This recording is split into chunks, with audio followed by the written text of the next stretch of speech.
Hello student, welcome to my channel. यहाँ हूँ द्वितीय समाप्ति सूचक मान निर्धारण 2025 षष्ठ श्रेणी भूगोल प्रश्नपत्र। यही भूगोल जी भी प्रश्न अच्छी तार सठिक उत्तर मुझे आलोचना करी। यही सठिक उत्तर को प्रैक्टिस करिकी एग्जाम देवाक जीवे आउ एग्जाम रे निश्चय तार उत्तर आसीबो। आउ चैनल को सब्सक्राइब करंतु, जो माने भी नुआ देखुचंती वीडियो को लाइक करंतु और सांगसाथी मान सहित शेयर करंतु। चलते आलोचना करवा। यहाँ हूँ भूगोल प्रश्नपत्र। एठी निज नाम लिखिब, रोल नंबर लिखिब, तारीख देव, आउ विद्यालय नाम लिखिब, ब्लॉक नाम लिखिब, जिलार नाम लिखिब। तुमको 2 घंटा समय मिलिबो। आउ पृष्ठा संख्या 10 नंबर पर्यंत अच्छी, प्रश्न संख्या 31 नंबर पर्यंत अच्छी और पूर्ण संख्या 50 मार्क। चलतु उत्तर आड़ को जीवा। समस्त छात्र छात्री अनुरोध चैनल को सब्सक्राइब करते और वीडियो को लाइक करंतु।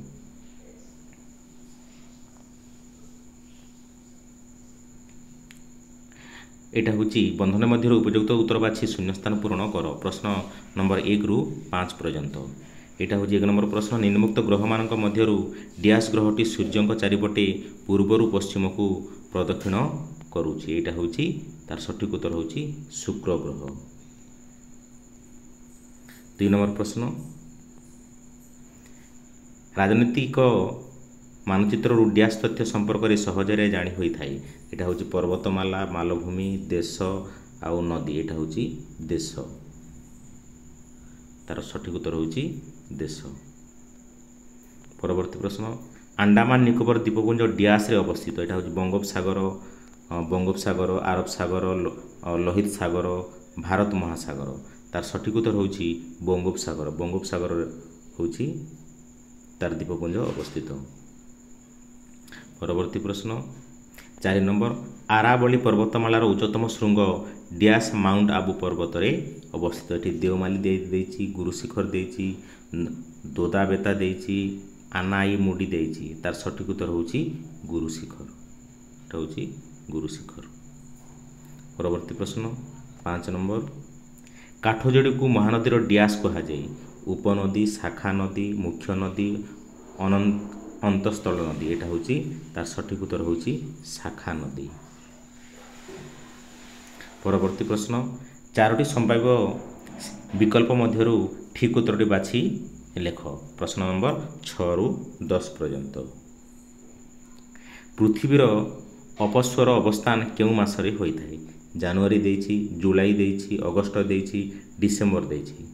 तार सठिक उत्तर हूँ जुलाई। तार सठिक उत्तर हूँ जुलाई। परवर्ती प्रश्न 7 नंबर। निम्नोक्त देशगुड़िक मध्य केउटी उत्तर अमेरिकार देश अटे। एठी 4टी उत्तर दिखाई। Brazil, Argentina, Canada, Chile. तार सठिक उत्तर हूँ कानाडा। यहाँ हूँ तार सठिक उत्तर। परवर्ती प्रश्न 8 नंबर। क्यों जंगलटी एशिया सिंहर बासस्थली अटे। एठी सुंदरबन देइछि, गिर देइछि, खासी हिल्स देइछि, जिम करबेट देइछि। एटा होछि तार सठिक उत्तर हेउछि गिर। एटा होछि तार सठिक उत्तर।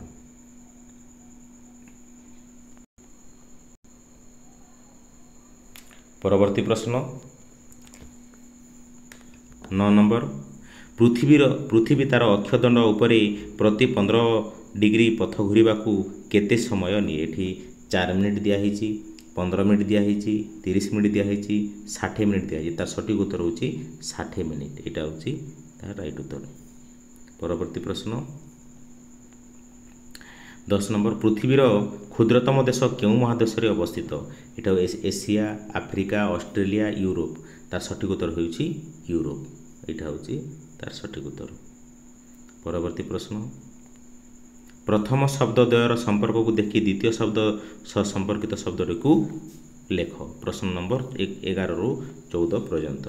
एठी 11 नंबर है भारत उपद्वीप आउ जापान हेउछि द्वीप। এটা হচ্ছে দ্বীপ। তারপর 12 নম্বর।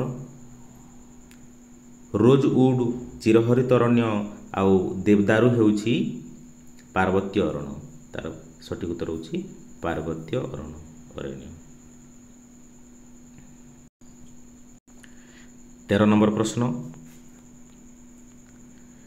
ऑस्ट्रेलिया डाउन्स आउ एशिया हेउछि स्टेपी ऑस्ट्रेलिया हेउछि स्टेपी तार सठिक उत्तर होछि स्टेपी 14 नंबर प्रश्न महाबल बाघ सुंदरबन आउ एकसिंग विशिष्ट गंडा हेउछि काजीरंगा आसाम रे अछि आसाम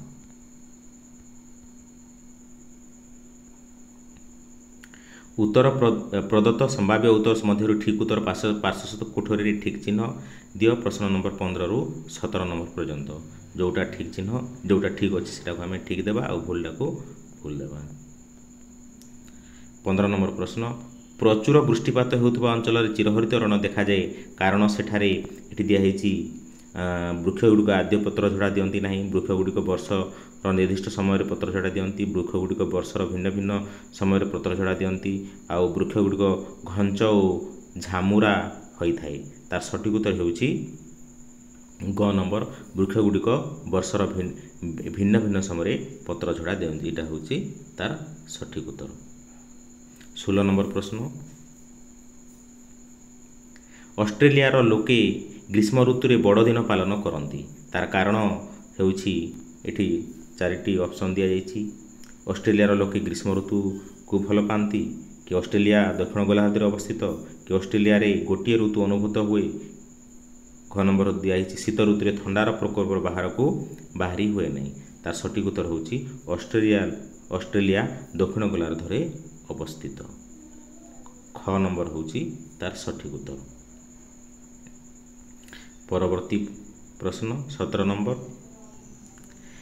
दक्षिण अमेरिकार अधिकांश अंचल जलवायु उष्ण कारण क महादेश अधिक पहाड़ पर्वत अच्छी ख नंबर महादेश मध्य दे मकर क्रांति जाइछि ग महादेश दे उभय विषुववृत्त और मकर क्रांति जाइछि घ महादेश रे वर्षा कम होता है तार सठिक उत्तर होइछि ग महादेश दे उभय विषुववृत्त और मकर क्रांति जाइछि एटा होछि तार सठिक उत्तर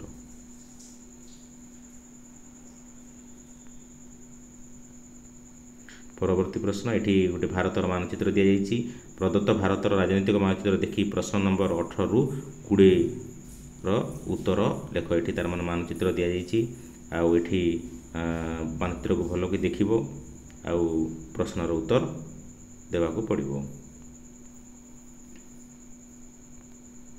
चलନ୍ତୁ प्रश्न आड़क जीवा ओडिशार उत्तर रे क्यों राज्य अछि 18 नंबर है ओडिशार उत्तर रे क्यों राज्य अछि एठी देखिबा ओडिशार उत्तर एटा हम भल कर देखा जाउनी ओडिशार उत्तर रे मु आगु उत्तर कर देछि ओडिशार उत्तर रे झारखंड अछि झारखंड तार राइट उत्तर होउछि ओडिशार उत्तर रे झारखंड अछि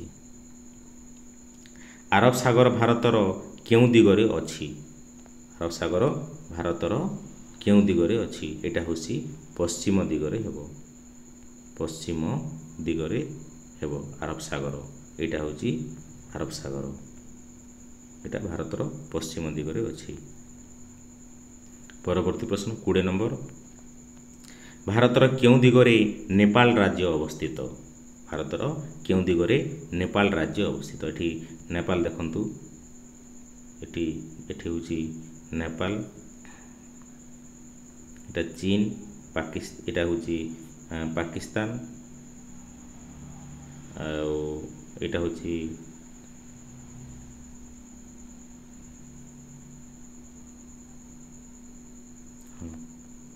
एटा होची नेपाल नेपाल उत्तर दिगरे हेबो 20 नंबर प्रश्न तार सठिक उत्तर होउची उत्तर दिगरे अवस्थित परवर्ती प्रश्न गोटे वाक्य उत्तर लेख प्रश्न नंबर 21 रु 22 पर्यंत पृथ्वीर गभीरतम सामुद्रिक खातर नाम कौन 21 नंबर मारियाना तार सठिक उत्तर। 22 नंबर लंडन रे दिन 12टा समय दिल्ली रे संध्या 5 घंटा 30 मिनिट कहीं होई थाए तार सठिक उत्तर होउची भारतर 82 डिग्री बाय 1/2 पूर्व द्राघिमारे अवस्थित आउ 1 डिग्री को 4 मिनिट हिसाब से 5 घंटा 30 मिनिट आगुआ तेणुक दिल्ली रो संध्या 5 घंटा 30 मिनिट होई थाए। परवर्ती प्रश्न भौगोलिक कारण दर्शाओ प्रश्न नंबर 23 रु 25 पर्यंत। 23 नंबर मेरु ठारे पृथ्वीर आवर्तनर बेग 0 अटे एटा हूँ आम भौगोलिक कारण दर्शाइबा। 23 नंबर पृथ्वीर 2 मेरु पृथ्वीर 2 मेरु अक्षदंड उपर अवस्थित आवर्तन समय मेरु दुईटी स्थिर थाए मेरु तेणु मेरुठारे पृथ्वीर आवर्तन बेग 0 अटे। परवर्ती प्रश्न 24 नंबर आटलांटिक महासागर तटदेश अनेक पोताश्रय अच्छी तार भौगोलिक कारण होउची 24 नंबर महासागर दुई पार्श्व महादेश अवस्थित महासागर तटदेश अत्यंत तंदुरित तेणु अधिक पोताश्रय और बंदर देखा जाए एटा होची तार सठिक उत्तर। परवर्ती प्रश्न 25 नंबर यूरोपर पूर्व भाग में ग्रीष्म ऋतु अधिक गरम हुए तार भौगोलिक कारण होची 25 नंबर यूरोपर पूर्व भाग में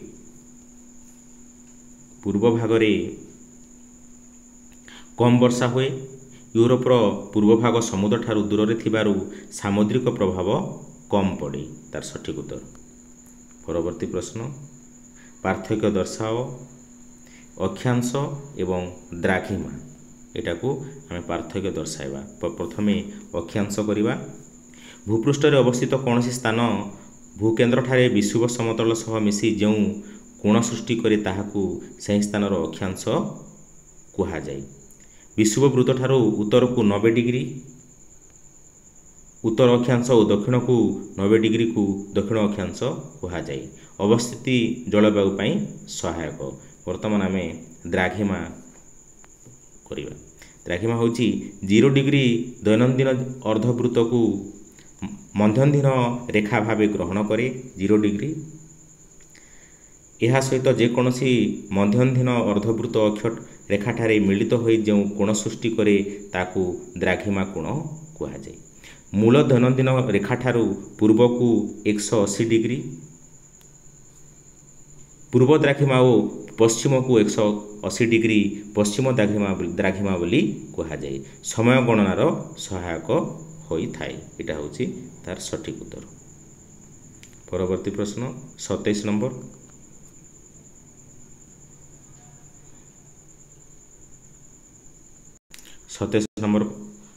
27 नंबर प्रश्न पार्थक्य दर्शाओ प्राकृतिक मानचित्र आउ राजनीतिक मानचित्र एटा दुईट को आम पार्थक्य दर्शाइबा। प्राकृतिक मानचित्र प्रथमे करिबा। प्राकृतिक मानचित्र हेउची प्राकृतिक तथ्यावली को नहीं प्रस्तुत मानचित्र प्राकृतिक मानचित्र कहा जाए। आउ प्राकृतिक तथ्यावली यथा पर्वत मालभूमि समतल भूमि नदी सागर अरण्य इत्यादि दर्शा जाई थाए।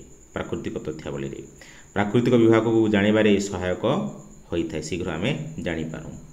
तापर आम जानिबा राजनीतिक मानचित्र एटा होची प्राकृतिक मानचित्र और राजनीतिक मानचित्र। राजनीतिक मानचित्र हेउची राजनीतिक तथ्यावली को नहीं प्रस्तुत मानचित्र को राजनीतिक मानचित्र कहा जाए। राजनीतिक तथ्यावली यथा महादेश देश प्रदेश जिला इत्यादि दर्शा जाई थाए राजनीतिक मानचित्र रे। आउ सहर देश महादेश इत्यादि को सीमा को जानी होई तार सठिक उत्तर। 28 नंबर प्रश्न भारतर उत्तर भारतर नदी गुड़ी को कहीं चिरस्रोता किंबा उत्तर भारतर समतल अंचल घन जनबसति देखा जाए कहीं एटा आम तार सठिक उत्तर करिबा। तार सठिक उत्तर होची 28 नंबर एटा प्रथमे कहूची उत्तर भारतर अधिकांश नदी गुड़िक हिमालय उत्पत्ति लाभ करिछि। हिमालय ठारू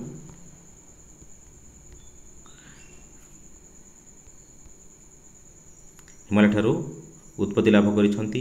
वर्षा ऋतु रे एथिरे जल प्रभावित हुए। ग्रीष्म काल रे हिमालय रो बरफ तरली जिबा ଯୋଗୁଁ ନଦୀରେ ଜଳ ଆସେ, ତେଣୁ ନଦୀଗୁଡ଼ିକ ଚିରସ୍ରୋତା। ଏଇଟା ହେଉଛି ତାର ସଠିକ୍ ଉତ୍ତର। କିମ୍ବା ଦିଆଯାଇଛି ଏଇଟା ଉତ୍ତର ଭାରତର ସମତଳ ଅଞ୍ଚଳରେ ଘନ ଜନବସତି ଦେଖାଯାଏ କାହିଁକି? ଏଇଟା ବି ତାର ମାନେ କରିପାର, କିମ୍ବା ଏଇଟା ବି ଦୁଇଟା ଭିତରୁ ଯେଉଁଟା ବି କରିପାରିବ। କିମ୍ବା ଉତ୍ତର ଭାରତର ସମତଳ ଅଞ୍ଚଳ ଏକ ବିସ୍ତୃତ ସମତଳ ଅଞ୍ଚଳ। ଗଙ୍ଗା, ସିନ୍ଧୁ, ବ୍ରହ୍ମପୁତ୍ର ନଦୀ ଓ ଏମାନଙ୍କର ଉପନଦୀ ଦ୍ୱାରା ସଞ୍ଚିତ ପଟୁମାଟି ଦ୍ୱାରା ଗଠିତ। ଏହା ଅଧିକ ଉର୍ବର ଓ କୃଷି ଉପଯୋଗୀ। ସମତଳ ଅଞ୍ଚଳ କୃଷି ଉପଯୋଗୀ। ପଞ୍ଜାବ, ହରିୟାଣା, ଉତ୍ତରପ୍ରଦେଶ, ବିହାର ଇତ୍ୟାଦି ଏହି ସମତଳ ଭୂମିର ଅନ୍ତର୍ଗତ। ଏଠାରେ ବହୁତ କୃଷି କରାଯାଏ। 29 ନମ୍ବର ପ୍ରଶ୍ନ, ଯଦି ତୁମେ ପର୍ବତ ଆରୋହଣ କରିବ ତେବେ ତୁମ ସହିତ ଅମ୍ଳଜାନ ପୂର୍ଣ୍ଣ ଥଲି ନେବା କାହିଁକି ଆବଶ୍ୟକ? ସମସ୍ତେ ଏଇଟା ଇମ୍ପୋର୍ଟାଣ୍ଟ କ୍ୱେଶ୍ଚିନ୍, ଜାଣିବା କଥା। ଏଇଟା 29 ନମ୍ବରଟା। ବାୟୁମଣ୍ଡଳରେ ବାୟୁର ସାନ୍ଦ୍ରତା ଓ ଘନତ୍ୱ ପୃଥିବୀର ସର୍ବତ୍ର ସମାନ ନୁହେଁ। ଭୂପୃଷ୍ଠରୁ ଉଚ୍ଚତା ବୃଦ୍ଧି ସଙ୍ଗେ ସଙ୍ଗେ ବାୟୁର ଘନତ୍ୱ କ୍ରମଶଃ କମି କମି ଯାଇଥାଏ। ସମୁଦ୍ର ପତନରେ ଏହା ସବୁଠାରୁ ଅଧିକ ଏବଂ ପର୍ବତ ଶିଖର ଭଳି ଉଚ୍ଚ ସ୍ଥାନମାନଙ୍କରେ ବହୁତ କମ୍ ଥାଏ। ତେଣୁ ପର୍ବତ ଆରୋହଣ ସମୟରେ ଅମ୍ଳଜାନ ପୂର୍ଣ୍ଣ ଥଲି ନେବା ଆବଶ୍ୟକ ପଡ଼ିଥାଏ।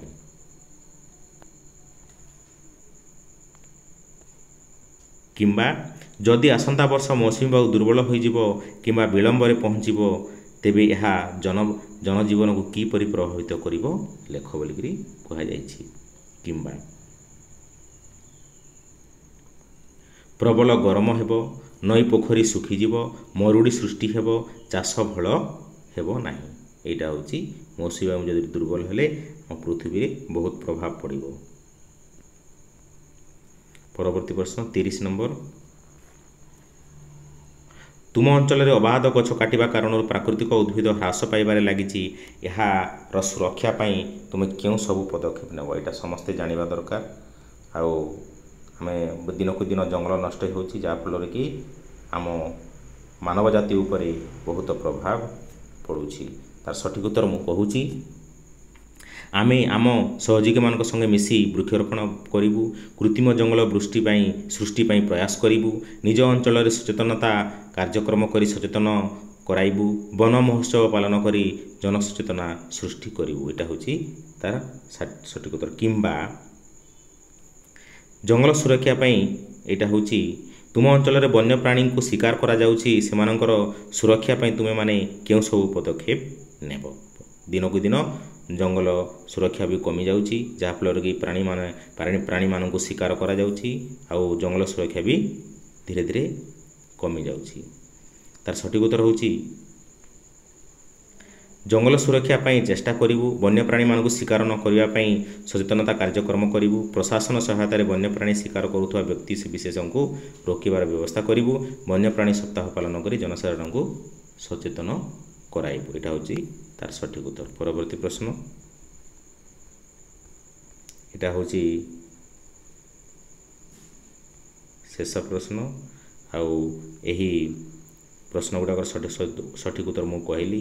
ଏହି ପ୍ରଶ୍ନ ଗୁଡ଼ିକୁ ଖାତାରେ ଲେଖି ପ୍ରାକ୍ଟିସ୍ କରନ୍ତୁ ଏବଂ ଏକ୍ଜାମ୍ ଦେବାକୁ ଯାଆନ୍ତୁ। ଭିଡ଼ିଓକୁ ଲାଇକ୍ କରନ୍ତୁ ଏବଂ ଚ୍ୟାନେଲକୁ ସବସ୍କ୍ରାଇବ୍ କରନ୍ତୁ। Okay student, bye.